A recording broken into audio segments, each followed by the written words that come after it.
Mahasiswa dari berbagai perguruan tinggi di Indonesia memprotes kenaikan uang kuliah tunggal yang melonjak tinggi. Di Riau, Sumatera Selatan, sedikitnya 52 orang calon mahasiswa baru Universitas Riau terancam tidak bisa kuliah lantaran mahalnya uang kuliah tunggal atau UKT. BEM Unri saat ini sedang melakukan pendataan calon mahasiswa baru dan mencari fundraising atau penggalangan dana. Dapatkan itu di hari Jumat kemarin, terakhir itu ada 52 orang calon mahasiswa baru yang mengkonfirmasi lewat WA kepada kelembagaan BEM Universitas Riau tidak akan lanjut pembayaran UKT, dalam artian tidak lanjut lagi sebagai mahasiswa baru. Itu 52 orang yang sudah fix tidak akan lanjut. Namun kondisinya masih kita terus update karena hari ini terakhir pembayaran UKT sampai nanti malam.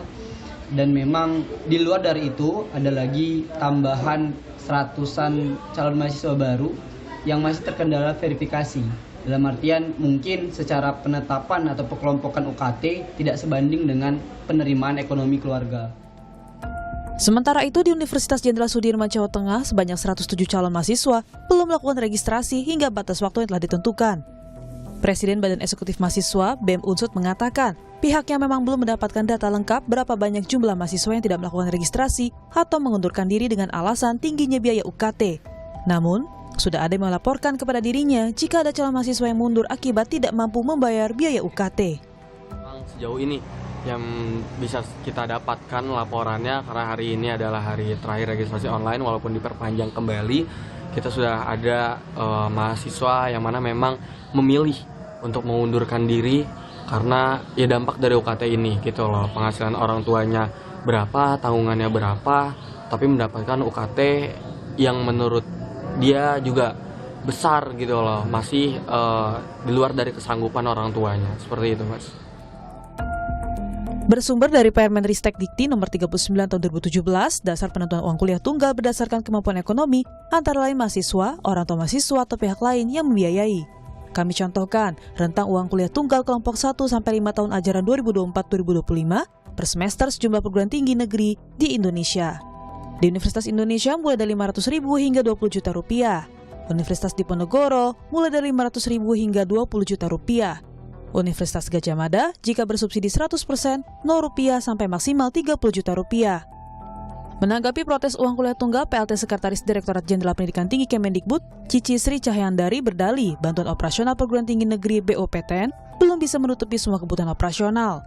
Cici juga menyatakan pendidikan tinggi bukan wajib, melainkan pendidikan tersier atau tertiary education bersifat pilihan. Ini teman-teman sekalian, kita dasarkan sebagai untuk kemudian sebenarnya ini tanggungan biaya yang harus dipenuhi agar penyelenggaraan pendidikan itu memenuhi standar mutu.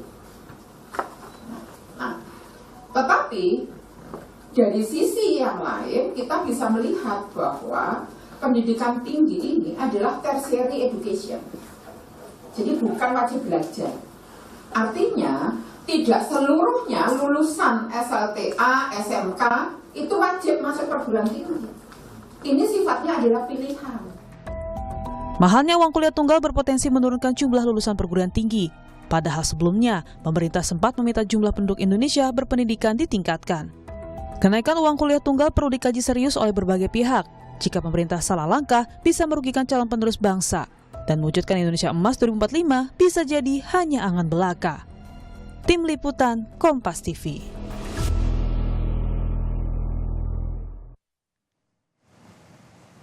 Saudara, uang kuliah tunggal atau UKT yang naik membuat sejumlah mahasiswa di Indonesia menjerit. Tak heran, beberapa kampus bahkan ada yang menggalang dana. Namun di sisi lain pemerintah menyebut pendidikan perguruan tinggi atau kuliah merupakan tertiary education, artinya tidak wajib. Lalu apa solusinya? Kami akan bahas di Sapa Indonesia pagi hari ini bersama sejumlah narasumber. Ada Bung Ali Mokhtar Ngabalin, tenaga ahli utama Deputi 4 Kantor Staf Presiden, lalu juga Ketua Komisi 10 DPR RI dari fraksi Partai Kebangkitan Bangsa, Syaiful Huda. Selamat pagi Bapak-Bapak, Assalamualaikum. Assalamualaikum, selamat pagi. Waalaikumsalam warahmatullahi. Iya, saya ke Bung Ali dulu deh. Bung Ali sebagai penghuni istana nih, saya pengen tahu sebenarnya permasalahan ini pernah dibahas atau ada di meja presiden nggak sih? Ya, terima kasih. Selamat Ya. pagi, salam sehat untuk semuanya. Kemudian kepada Bang Taruda dan teman-teman lain semuanya. Tidak ada satu urusan atau perkara yang terjadi di Republik ini tidak mendapatkan perhatian dari Presiden. Itu kata kunci yang harus saya sampaikan lebih awal. Makanya kemarin ketika saya ditanya terkait dengan masalah UKT, saya memberikan jawaban bahwa mendapatkan perhatian dari Bapak Presiden dan kemudian membicarakan ini dengan para pembantu beliau yang menangani pendidikan, riset, dan teknologi. Tetapi jangan lupa bahwa pengelolaan perguruan tinggi nasional di negara kita ini tidak lepas dari regulasi, baik itu undang-undang, peraturan pemerintah, dan lain-lain. Sehingga mari kita lihat khusus pada penanganan masalah pendidikan UKT ini kan ada pada kementerian. Dan karena regulasilah maka perguruan tinggi nasional dengan berbagai status-statusnya itu semua diatur secara komprehensif di dalam undang-undang. Termasuk yang saya sebutkan tadi adalah peraturan pemerintah dan lain-lain. Sehingga tidak saja melihat perkara ini kemudian serta-merta kita itu menjadi tiba-tiba menjadi malaikat yang jatuh dari langit turun ke bumi. Ya. Tidak ada satu proses, tidak ada satu regulasi, tidak ada satu bentuk pelaksanaan termasuk seperti hari ini yang terjadi tanpa pernah orang melakukan satu kontrol terhadap kebijakan atau keputusan-keputusan yang dilakukan, termasuk diantaranya menyangkut UKT. Jadi saya mau katakan bahwa ini menjadi perhatian Bapak Presiden dan mudah-mudahan masing-masing perguruan tinggi nasional, perguruan tinggi negeri itu bisa juga melihat ini sebagai bagian yang tidak terpisahkan daripada tanggung jawab perguruan tinggi nasional itu sendiri. Oke. Gitu. Kalau sudah jadi perhatian Presiden, ya sekarang kan ini kita lihat biasanya bulan-bulan sekarang ini mau perekrutan ataupun penerimaan mahasiswa baru, tentu saja nanti akan butuh biaya lagi. Solusi jangka pendeknya dulu deh, Bung Ali, dari pemerintah kira-kira apa nggak yang sudah dibahas saat ini? Iya, ini kan seperti kita tahu bahwa perguruan tinggi nasional itu kan dalam regulasinya diatur dalam 3 status. Umpama seperti perguruan tinggi nasional berbadan usaha ya BH, badan hukum, sorry. Ya. Itu secara independen dia mengatur tentang keuangannya, tentang statusnya, tentang keuangan, programnya, dan lain-lain. Ada lagi yang disebut dengan perguruan tinggi nasional, apa itu, badan layanan umum atau gimana lah gitu. Kemudian yang ketiga itu perguruan tinggi yang memang dikelola di kementerian. Itu semua ada regulasinya. Jadi tidak serta-merta kalau ada hadapi persoalan-persoalan seperti ini, kemudian umpama seperti sekarang, saya beberapa dari kemarin larinya ke istana. Please, semua perkara-perkara ini betul menjadi perhatian pemerintah, betul menjadi perhatian. Tentu saja Bapak Presiden, umpama seperti 4 hari lalu, kemudian bertanya kepada Mas Nadiem, bicara juga dengan Pak Muhadjir Effendi, bagaimana, apa yang langkah-langkah yang dilakukan dan seterusnya. Karena apa?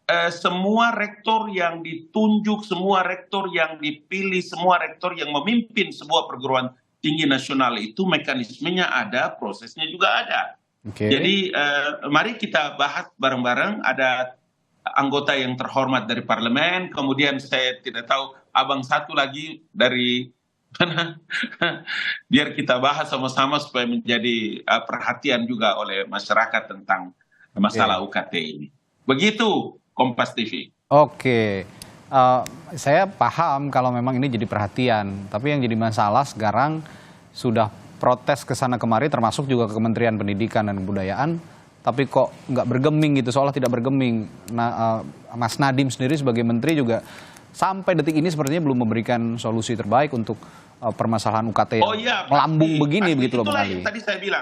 Itulah yang tadi saya bilang bahwa kalau terjadi pada perguruan tinggi negeri berbadan hukum, maka setiap perguruan tinggi negeri itu diberikan kewenangan oleh undang-undang untuk menata dirinya, mengatur mahasiswanya, bagaimana biayanya, bagaimana segala macamnya.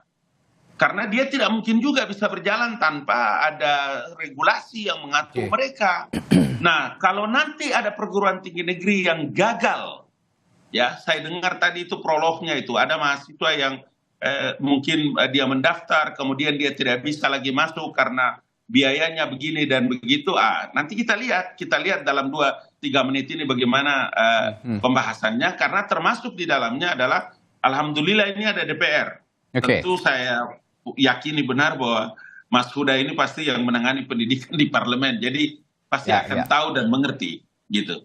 Ya, ini juga jadi kita harapkan juga dari DPR, karena kalau memang kita sebagai rakyat saja belum sempat berdialog begitu ya dengan menterinya atau dengan Kementerian Pendidikan, ya saya ke Mas Huda nih, Mas Huda sebagai Ketua Komisi 10 Perwakilan Rakyat begitu, ini juga bagaimana menyelesaikan masalah ini, terutama berdialog dengan Kementerian Pendidikan dan Kebudayaan. Tapi sebelum Anda jawab, saya kenalkan dulu di studio sudah hadir Koordinator Nasional Jaringan Pemantau Pendidikan Indonesia JPPI Ubaid Matraji. Nanti saya akan minta perspektifnya juga dari Anda, Bung Ubaid. Saya ke Mas Huda dulu. Mas Huda, tadi kalau kita sendiri sebagai masyarakat kesulitan untuk berdialog, berkomunikasi dengan Kementerian Pendidikan dan Kebudayaan, terutama untuk masalah UKT yang semakin mahal dan tidak terjangkau, terutama untuk masyarakat kecil. Apa yang upaya yang Anda lakukan sebagai perwakilan rakyat di parlemen, Mas Huda? Terima kasih Mas, Bang Ali, terima kasih Mas Ubed. Sebenarnya ada banyak substansi ya yang bisa kita diskusikan. Tapi sayangnya setiap kali saya hadir di stasiun TV, temannya Bang Ali tidak pernah hadir. Itu masalahnya. Hatta di dirjennya misalnya gitu, atau Prof. Cici yang memberikan statement kontroversi. Tapi intinya saya ingin masuk pada substansi ya, supaya perdebatan kita fokus. Yang pertama, Komisi 10 sudah mengambil sikap menyangkut soal ini ketika Kemendikbud melalui Prof. Cici lepas tangan. Saya menyebutnya lepas tangan ketika beliau menyampaikan bahwa pendidikan tinggi adalah tertiary education. Jadi kira-kira pemerintah tidak wajib ngurusi perguruan tinggi, pendidikan tinggi, karena itu bukan wajib belajar 12 tahun. Menurut saya itu fakta yang faktual hari ini, bahwa sikap pemerintah kira-kira ingin lepas tangan menyangkut soal isu kenaikan UKT ini. Karena Kemendikbud melalui Prof. Cici merespon, menempatkan pendidikan tinggi sebagai tertiary pendidikan di saat merespon UKT ini gitu. Jadi saya protes keras cara pandang begini, apalagi pejabat Kemendikbud itu mewakili representasi rumah besar pendidikan kita, Kemendikbud, yang semestinya bersikap tidak semacam itu. Itu yang pertama ya. Yang kedua, Komisi 10 sudah tegas. Kita minta semua kenaikan UKT dibatalkan. Apapun konsekuensinya, itu yang pertama. Yang kedua, kita minta semua mahasiswa yang mengalami kesulitan karena kenaikan UKT ini untuk dipastikan tetap bisa kuliah. Karena mereka tidak tahu sama sekali kalau ada skema kenaikan UKT dalam perjalanan studi mereka. Sangat mendadak banget. Ini kebijakan yang sangat sembrono. Itu yang kedua. Yang ketiga, kita minta Permendikbud nomor 2 tahun 2024 yang mengatur terkait dengan indeks biaya pendidikan kuliah, dan di dalamnya menjadi payung yang akhirnya pihak rektorat memutuskan berani menaikkan UKT untuk dicabut secepatnya. Nah, itu yang kita sampaikan. Dan yang keempat, Komisi 10 sudah bersepakat, sudah berjalan seminggu ini membentuk panja pembiayaan pendidikan untuk memastikan bahwa mandatory spending 20% anggaran pendidikan kita yang setara tahun ini 665 triliun itu betul-betul dipastikan skema pengelolaannya dan indeks pembiayaan pendidikan kita lebih konkret dan jelas ke depan. Karena kami meyakini, Bang Ali, kalau dari 665 triliun, itu yang hari ini dikelola oleh Kemendikbud hanya 85 triliun. Dari 85 triliun lalu yang menjadi BOP perguruan tinggi negeri kita itu hanya 35 triliun. Kami sudah lama sebenarnya menyuarakan ini. Nah, kita ingin, kita tahu ada keterbatasan ruang fiskal kita. Tapi kita ingin pemerintah menempatkan posisi pendidikan sebagai prioritas. Nah, kalau tahun ini baru 85 triliun yang dilakukan oleh Kemendikbud, kita minta paling tidak 250 triliun untuk Kemendikbud ke depan. Artinya beberapa isu substansial menyangkut soal isu-isu pokok pendidikan bisa kita tuntaskan. Nah, yang terakhir, Mas, saya perlu update. Pagi ini kami memanggil Menteri Pendidikan, Kebudayaan, Ristek, jam 10 pagi ini. Kami ingin memastikan apa yang sudah menjadi keputusan komisi terkait dengan 3 hal itu menjadi kesepakatan dalam raker hari ini. Kalau tidak, saya kira kita akan dituntut oleh sejarah bahwa sebagaimana disampaikan pejabat Kemendikbud, memang pemerintah atau Kemendikbud lepas tangan terkait dengan pendidikan kita. Ini kita belum ngomongin soal substansi, soal partisipasi kasar kita yang masih jauh dibanding negara-negara yang lain. Nah, kalau sudah partisipasi pasar sudah paling rendah, kok malah ada cara pandang dari pihak Kemendikbud yang seolah-olah tidak menjadi prioritas soal pendidikan tinggi kita. Ini yang akan saya tanyakan, cara pandang yang seperti ini oleh pejabat Kemendikbud, memandang bahwa ini tidak wajib alias tersier gitu, Mas Ubaid. Apa menurut Anda motivasi seorang pejabat Kemendikbud mengatakan hal ini di tengah polemik UKT yang saat ini semakin pelik, semakin mahal dan menjerit mahasiswa yang sekarang yang justru ingin berkuliah menuntut ilmu? Bagaimana pandangan Anda? Menurut saya ini bukan jenis slip of tongue atau salah ucap. Ini intensinya sudah jelas begitu ke arah sana. Jelas. Ini jelas soal paradigma, ini soal cara pandang, dan ini memang kebijakan yang sedang dilakukan oleh Kemendikbudristek gitu ya. Bahwa pendidikan ini tertiary education, pemerintah nggak wajib membiayai. Karena itu kebijakan Kampus Merdeka di salah satu episodenya itu mendorong PTN-PTN ini yang mulanya 80-90% itu dibiayai oleh negara, didorong untuk berubah menjadi PTNBH gitu. Nah, ketika PTN-PTN ini menjadi PTNBH, maka otomatis pembiayaan yang dulunya itu 80-90% itu disupport oleh pemerintah, Kemendikbudristek. Hari ini itu harus ditanggung sendiri oleh PTNBH gitu. Nah, pertanyaannya adalah ketika PTNBH tidak punya sumber lain selain UKT gitu kan, maka bisnis UKT inilah dijadikan lahan bisnis di kampus gitu.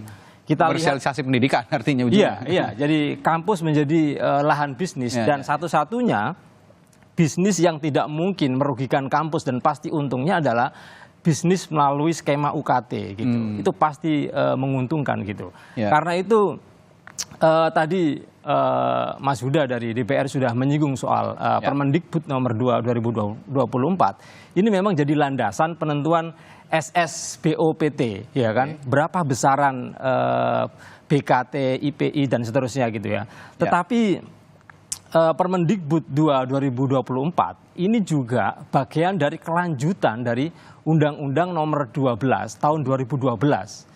Yang dimana undang-undang itu mendorong PTN-PTN ini menjadi PTNBH gitu. Nah, apapun kebijakannya di bawah selama Undang-Undang 12 2012 ini tidak diotak-atik, tidak direvisi, maka pembiayaan yang mulanya 80-90% itu dibiayai oleh pemerintah, lalu dialihkan ke kampus, itu pasti yang memberatkan adalah mahasiswa gitu. Apalagi Permendikbudristek 2 2024 ini kalau kita baca nggak ada sanksi gitu, nggak ada sanksi bagi perguruan tinggi yang melakukan hal-hal yang di luar ketentuan Kemendikbudristek gitu. Contoh misalnya kemarin ada klarifikasi dari Kemendikbudristek bahwa ada alokasi 20% bagi UKT golongan 1 dan 2. Tapi pertanyaannya adalah apakah itu sudah diterapkan oleh kampus-kampus PTNBH? Dugaan kami belum, gitu kan. Lah, bagaimana dengan kampus yang tidak menerapkan 20% untuk golongan 1 dan 2? Nggak ada sanksi. Nggak ada sanksi. Artinya memang Permendikbud 2 2024 ini tidak memberikan jaminan kepada warga negara untuk dia bisa akses kepada perguruan tinggi. Apalagi statement Prof. Cici jelas sekali ya. Negara atau pemerintah atau dalam hal ini adalah Kemendikbudristek tidak wajib ngurusin perguruan tinggi. Ini tertiary education gitu kan. Artinya kalau Kemendikbudristek tidak wajib mengurusi, terus siapa yang ngurusin gitu kan? Ini yang jadi pertanyaan. Kemudian begini, Mas Ubaid, Anda mengatakan 80% sampai 90% ya, yang tadinya ditanggung oleh pemerintah, akhirnya diserahkan semua ke kampus begitu. Ini untuk perguruan tinggi negeri. Artinya menurut pengawasan Anda sejauh ini, perguruan tinggi negeri ini bleeding, bisa dikatakan seperti itu untuk secara finansial, sehingga mereka harus mengambil secara finansial mengambil uang dari para mahasiswa ini melalui UKT begitu. Memang kondisinya sangat bleeding. Iya, jelas. Jadi bagaimana solusinya? Ya, PTNBH itu mendorong ya kampus-kampus ketika kamu tidak punya skema pembiayaan, tidak lagi disupport oleh pemerintah, ya berbisnislah. Gitu kan. Nah, artinya berbisnislah itu dilepas untuk mencari uang sendiri melakukan usaha profit gitu kan. Ada profit melalui jalur riset, padahal perguruan tinggi negeri ya, dengan private sector dan seterusnya. Tetapi kan itu tidak jelas menguntungkan. Satu-satunya skema yang paling menguntungkan adalah bisnis dengan mahasiswa melalui skema UKT. Itulah yang dilakukan dan menjadi bencana di pendidikan tinggi kita. Baik. Ya, Bung Ali, Anda kayaknya punya tanggapan nih. Sebelum jeda saya akan tanyakan tanggapannya bagaimana. Jangan juga kita pakai kacamata kuda kemudian memberikan penilaian yang tidak seimbang. Perhatikan baik-baik bahwa uang kuliah tunggal itu adalah sistem pembayaran. Orang tahu semua itu. Uang kuliah tunggal itu adalah sistem pembayaran biaya kuliah yang diterapkan di seluruh perguruan tinggi, baik perguruan tinggi nasional negeri dengan status tadi di Indonesia. Kan paham orang bahwa besarnya uang kuliah tunggal itu ditentukan berdasarkan kemampuan ekonomi keluarga mahasiswa. Sehingga mahasiswa yang mampu membayar akan bayar lebih banyak daripada mahasiswa yang tidak mampu. Kenapa itu diberikan oleh regulasi? Karena perguruan tinggi mampu menata itu, pembayarannya berjenjang.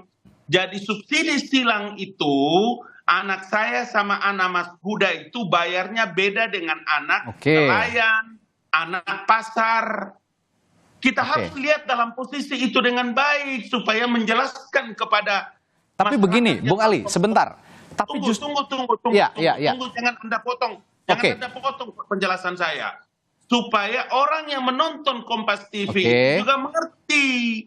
Itu makanya saya bilang tadi bahwa perguruan tinggi negeri berbadan hukum, perguruan tinggi negeri badan layanan umum itu juga dalam posisi regulasi yang diatur. Tidak serta-merta begitu. Jangan kita pakai kacamata kuda melihat perkara. Ya, Anda mengatakan jangan disamaratakan semua begitu ya? Iya dong. Tapi yang jadi masalah justru kelas menengah sekarang yang menjerit. Mereka dibilang tidak mampu juga tidak, dibilang mampu juga tidak. Nah, ini yang berada di tengah ini yang dengar baik-baik. Itu makanya juga saya bilang, kalau Anda menyebutkan bahwa di seluruh Indonesia protes, kasih tunjuk sama saya. Seluruh Indonesia itu seluruh provinsi mana? Kemarin masif loh demonya, Bung Ali. Bro, dengar.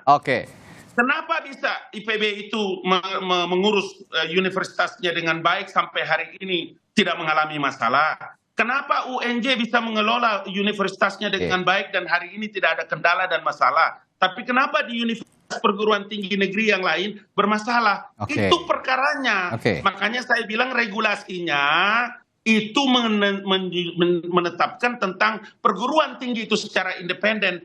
Sekarang kita tanya, Mas Huda mesti bisa jawab itu. Kalau bicara itu berarti bicara tentang undang-undang. Bicara tentang penetapan anggaran pendapatan belanja negara dalam versi untuk pendidikannya. Jadi kita lihat perkaranya itu tidak boleh secara parsial, secara komprehensif gitu loh. Baik. Saya akan tanya nanti ke Mas Huda nih. Kalau kata Bung Ali tadi, nggak semua kampus juga protes. Ada juga yang bisa mengelola UKT-nya dengan baik begitu ya, sehingga lancar-lancar saja sampai saat ini begitu. Nah, ada juga yang kampus-kampus yang justru protesnya cukup keras. Nah, ini ada apa sebenarnya? Di mana dispute-nya? Nanti akan saya tanyakan ke Ketua Komisi 10 DPR, Mas Saiful Huda, setelah jeda di Sapa Indonesia Pagi. Tetaplah bersama kami. Ya.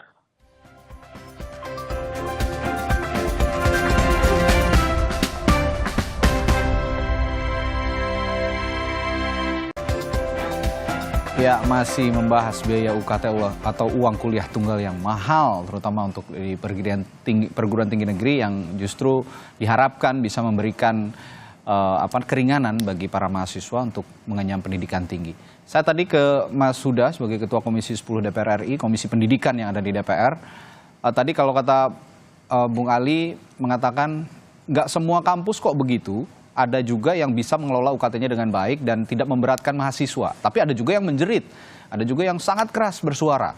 Ini menjadi beban bagi kita semua karena ada komersialisasi pendidikan di perguruan tinggi negeri kami, seperti itu kira-kira. Ini mengapa berbeda-beda dari setiap perguruan tinggi negeri? Di mana dispute-nya kira-kira kalau menurut penelaahan Anda, Mas Huda? Ya tentu analisa dan basis kebijakannya harus dilihat dari runtutan ya. Saya setuju disampaikan oleh Bang Ali, tapi harus ditempatkan pada konteks hari ininya. Oke. Jadi mayoritas kampus di seluruh Indonesia, ini kita ngomongin perguruan tinggi negeri karena yang sedang bergolak hari ini adalah protes teman-teman mahasiswa perguruan tinggi negeri.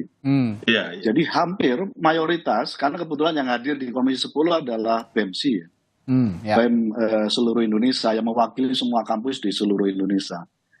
Hampir 70% kampus-kampus baik yang berstatus PTNBH maupun PTN Satker dan BLU memang pada posisi mereka mengambil kebijakan yang melampaui dari kapasitas kemampuan orang tua mahasiswa dan mahasiswa sendiri. Dan ini perlu dicatat, Mas, yang menjerit ini adalah mahasiswa yang dulu kuliah jalur reguler, jalur yang bukan jalur mandiri ini.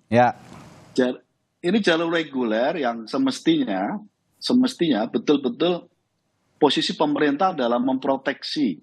Jadi hampir pasti mereka adalah anak-anak yang tidak mampu dan dalam posisi memang harus diproteksi oleh pemerintah. Nah, betul-betul kita sayangkan karena Permendikbud nomor 2 inilah lalu saya nelpon beberapa rektor menyampaikan karena kami dikasih ruang untuk menaikkan UKT gitu. Nah, pertanyaannya begitu diterapkan kepada mahasiswa reguler itu yang menjadi persoalan serius dan efek kemudiannya adalah ketika jalur reguler aja dinaikkan UKT-nya, apa yang akan terjadi dengan teman-teman yang ada di jalur mandiri?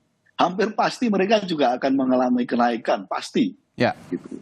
Nah, saat yang sama kita tahu persis bahwa dinamisnya pendapatan kelas menengah kita belum menentu. Tadi disampaikan menyangkut soal misalnya hari ini tiba-tiba kelas menengah kita jatuh menjadi kelas bawah misalnya. Itu tidak 1-2 itu ribuan profil orang tua mahasiswa semacam itu.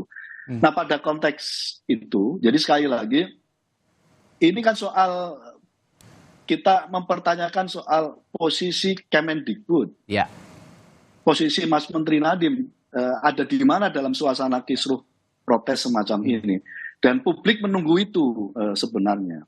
Nah, karena itu satu pertanyaan yang nanti akan kita sampaikan di dalam rapat jam 10 tadi nanti itu, kita akan sampaikan semua kenaikan UKT ini sepengetahuan Kemendikbud tidak, atau bahkan disetujui oleh Kemendikbud, gitu. Nah, pada konteks itu penting, gitu. Pada konteks itu publik supaya penting tahu bahwa ketika ini tak diketahui oleh Kemendikbud dan bahkan disetujui terkait dengan kenaikan ini, berarti ada masalah. Ada masalah dalam cara pandang Kemendikbud mewakili pemerintah melihat persoalan ini. Nah, kita belum ngomongin soal regulasi yang disampaikan oleh Bang Ali. Ya. Tapi kita letakkan itu pada konteks bahwa pemerintah masih dikasih ruang memberikan diskresi dan seterusnya dari semua aturan yang ada. Mas Huda. Ya. Ya, Bang Ali, bilang begini. Saya mau bilang bahwa cukup periode saya DPR saja, DPR itu menjadi pemadam kebakaran.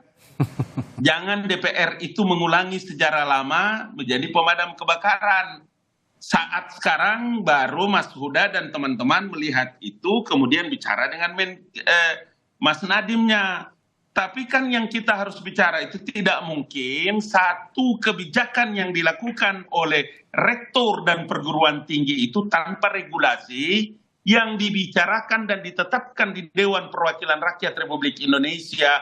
Satu pihak yang punya kewenangan tentang pembuat undang-undang bersama-sama dengan pemerintah, dan kebijakan-kebijakan Menteri Pendidikan dan Kebudayaan, Riset dan Teknologi itu melahirkan keputusan menteri untuk kepentingan perguruan tinggi negeri yang tadi kita bicarakan dengan badan hukum dan badan layanan publik. Itu yang saya maksudkan tadi. Sehingga klasifikasi UKT pembayaran SPP bagi mahasiswa yang orang tua, kan kita tahu tuh, mahasiswa itu setelah lulus dipanggil, dicek dia punya orang tua, punya gaji, rekening listrik, rumahnya, segala macam dicek. Untuk apa? Untuk menentukan apakah mahasiswa ini dia masuk pada grade atas atau tidak. Anak Mas Huda, anak Ali Mukhtar Ngabalin, ini dia masuk di grade apa bayarnya. Kampus juga tahu loh, kampus juga tahu mahasiswa mana pada level mana diberikan kewenangan kepada mereka. Itulah yang saya maksudkan dengan mari melihat perkara ini tidak secara parsial, tapi kita lihat secara komprehensif. Melalui peraturan itu tadi, undang-undang. Iya, kemarin kan dari istana saya waktu di press conference sama teman wartawan kan saya sudah bilang. Tetapi pemerintah tidak menutup mata dan telinga. Saya hakul yakin sebentar Mas Nadiem akan memberikan jawaban itu juga kepada Mas Huda dan teman-teman di parlemen. Mari Gus. Baik, ini mari kita simak dulu aturan. Saya akan bacakan aturannya. Sumber pendanaan perguruan tinggi negeri (PTN) dari mahasiswa dan pemerintah diatur dalam Undang-Undang Dikti, begitu ya, Mas Ubaid ya. Pada pasal 88 ayat 4, pemerintah mengatur UKT prodi sarjana dan diploma di PTN agar tetap terjangkau. Ini diwujudkan melalui pemaknaan UKT sebagai tarif uang kuliah yang tidak tunggal tetapi berjenjang sesuai kondisi ekonomi mahasiswa. Lalu ada juga di pasal 89 ayat 5. Pemerintah mengalokasikan dana bantuan operasional PTN dari anggaran fungsi pendidikan. Subsidi pemerintah ke PTN diberikan dalam bentuk biaya operasional perguruan tinggi negeri (BOPTN) untuk PTN Satuan Kerja, Satker, dan Badan Layanan Umum (BLU) serta bantuan-bantuan pendanaan PTN Badan Hukum atau BPPTN BH. Ya, yang jadi pertanyaan, apakah menurut Mas Ubaid juga semua regulasi ini sudah diterapkan saat ini dengan baik untuk tidak membebani masyarakat yang memang membutuhkan bantuan terutama untuk pendidikan tinggi?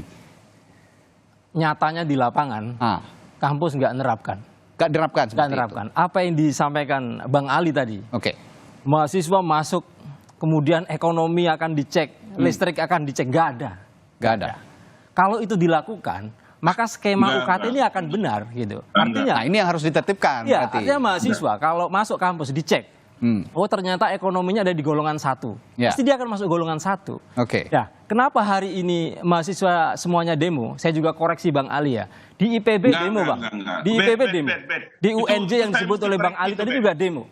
Masuk demo. Nggak ada yang nggak demo. Semua PTN demo, Bang. Silakan datang ke UNJ dan IPB, Bang. Demo, Bang. Saya datang ke sana soalnya.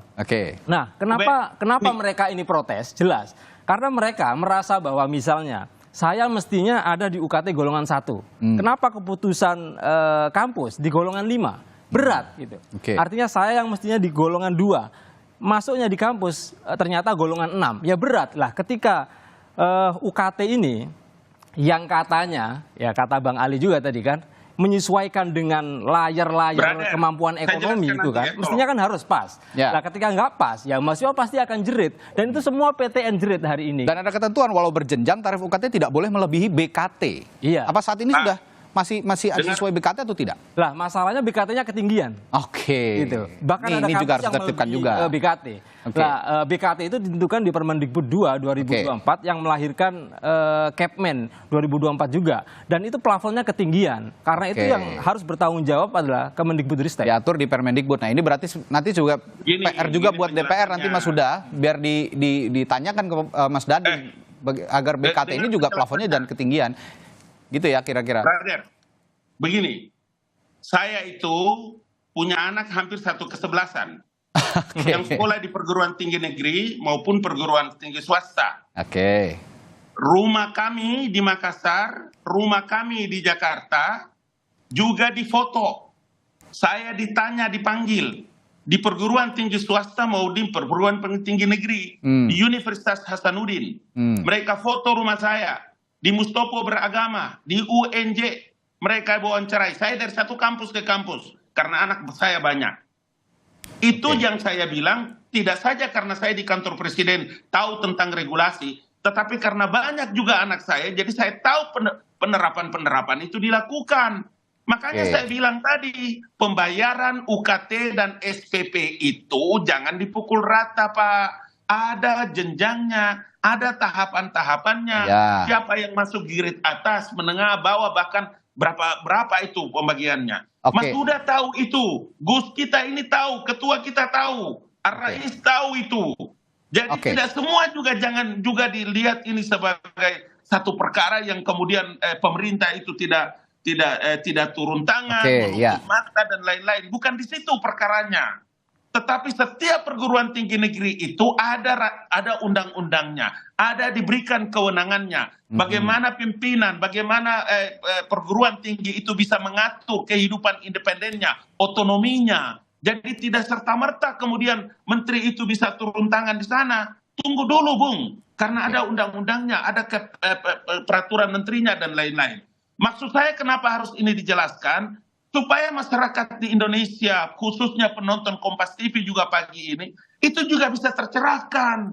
Jadi kita tidak pakai kacamata kuda melihat ini perkara-perkara ini gitu loh. Ini yang harus kita tertibkan tadi Bung Alim. Mungkin Bung Alim mengalami hal yang normal-normal saja.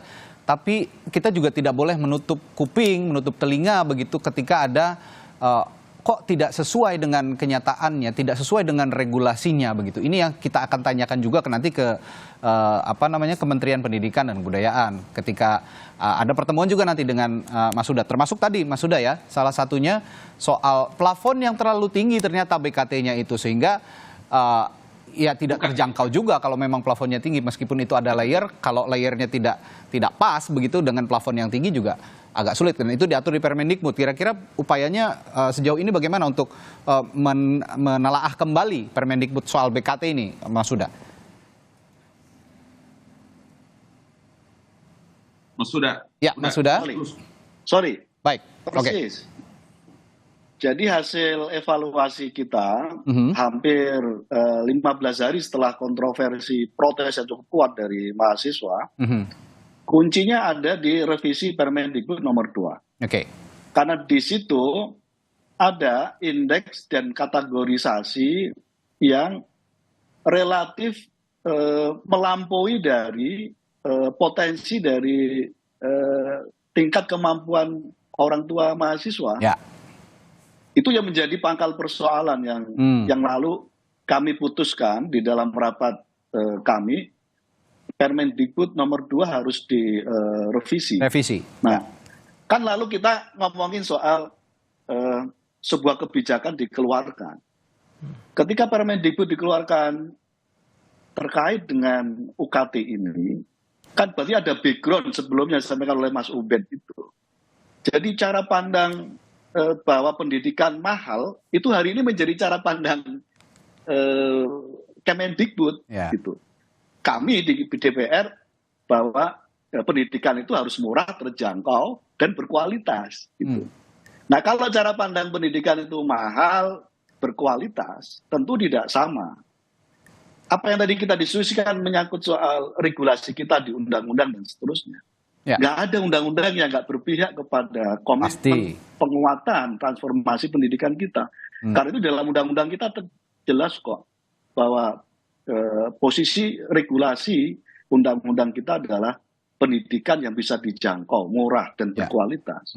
Ketika ada turunan kebijakan yang berbeda dengan spirit ini, ya harus dikoreksi. Ya. Nah, pada konteks ini, menurut kami yang perlu dikoreksi adalah Permendikbud nomor 2 tahun 2024 dan berbagai turunan yang lain, yang semangatnya tadi itu. Satu, pastikan ini dibatalkan dulu semuanya.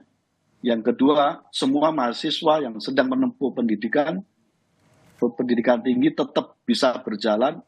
Walaupun sekarang sampai hari ini saya dapat laporan langsung juga dari teman-teman BEMSI, ada yang sudah menyerah dan tidak akan melanjutkan kuliah.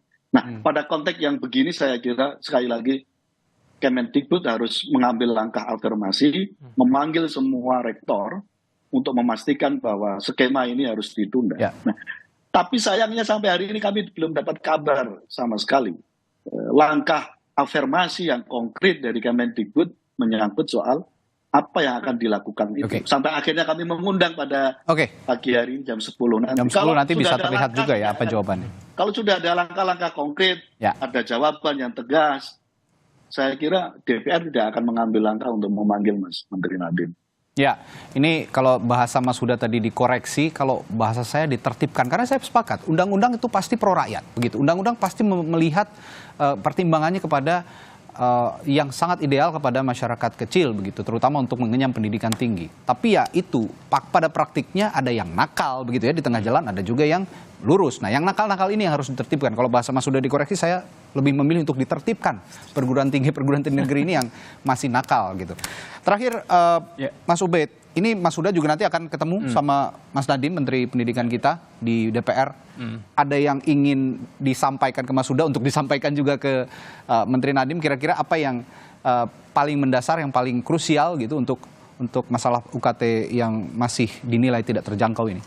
Ya, yang jelas kita dukung langkah DPR, Mas Huda dan kawan-kawan di Komisi 10 memanggil pemerintah supaya jelas nih positioningnya. Ya, kita ingin bahwa pendidikan kita itu sesuai dengan semangat para pendiri bangsa. Kenapa NKRI ini didirikan? Yaitu salah satu keinginan para pendiri bangsa ini adalah itu termaktub dalam alinea keempat Undang-Undang Dasar 45, yaitu mencerdaskan kehidupan bangsa. Gitu. Lalu dalam konteks mencerdaskan kehidupan bangsa, ya semuanya, semua warga negara itu punya hak untuk mendapatkan layanan pendidikan yang berkualitas dan berkeadilan sampai dengan perguruan tinggi. Tidak kemudian seperti pernyataan Kemendikbudristek yang mengatakan negara tidak wajib di soal perguruan tinggi. Kemudian kemarin juga Majelis Rektor juga mengatakan bahwa kita akan pastikan semua mahasiswa yang berprestasi, dia bilang berprestasi itu bisa akses ke perguruan tinggi. Nah, pertanyaannya adalah bagaimana nasib mahasiswa yang tidak berprestasi secara akademik?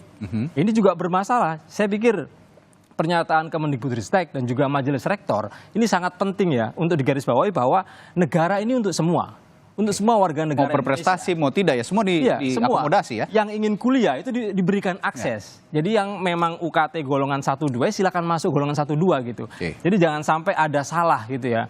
Yang mestinya UKT 1-2 diberikan yang lebih tinggi.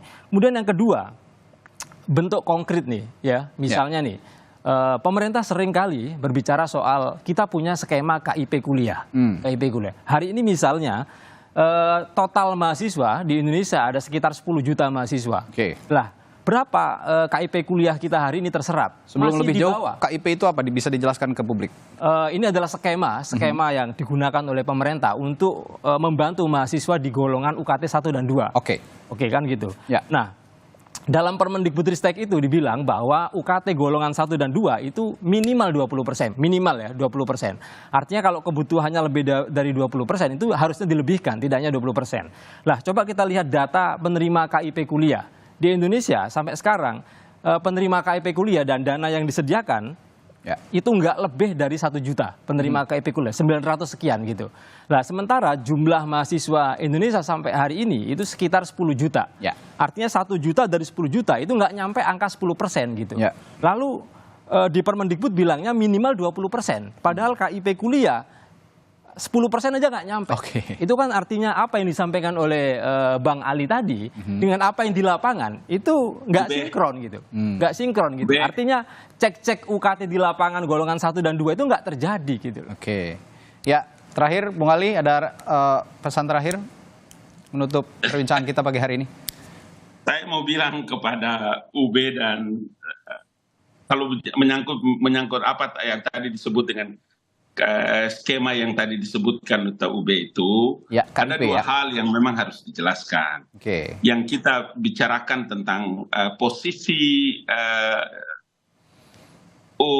uang semester atau apa tadi yang kita sebutkan dalam perbincangan ini terkait dengan kedudukan universitas, maka saya ingin memberikan masukan sedikit juga nanti kepada Gus Daya supaya nanti sebentar bisa klopnya dengan Pak Menterinya.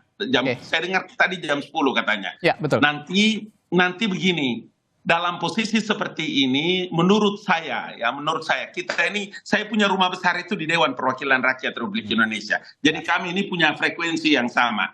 Nanti dikasih tahu supaya melihat terhadap alokasi anggaran pendapatan belanja negara untuk pendidikan yang 20% itu tadi sebetulnya bagus sekali dijelaskan oleh Gus Huda tadi, cuma lebih terperinci lagi. Sehingga apa? Setiap perguruan tinggi itu juga punya alokasi anggaran-anggaran terhadap setiap orang yang berprestasi dan setiap orang yang memiliki kualifikasi ilmu yang tinggi dengan beasiswa, dengan anggaran-anggaran yang tersedia. Jadi dalam posisi inilah ketika mahasiswa, anak-anak, adik-adik kita memprotes terkait dengan uang semester yang besar dan lain-lain sebagainya, saya juga ingin mengatakan supaya mari kita bicarakan ini. Kemudian salah satu yang paling terpenting adalah bagaimana memang universitas itu bisa memiliki kreativitas untuk bisa menyelesaikan di beberapa universitas. Beberapa.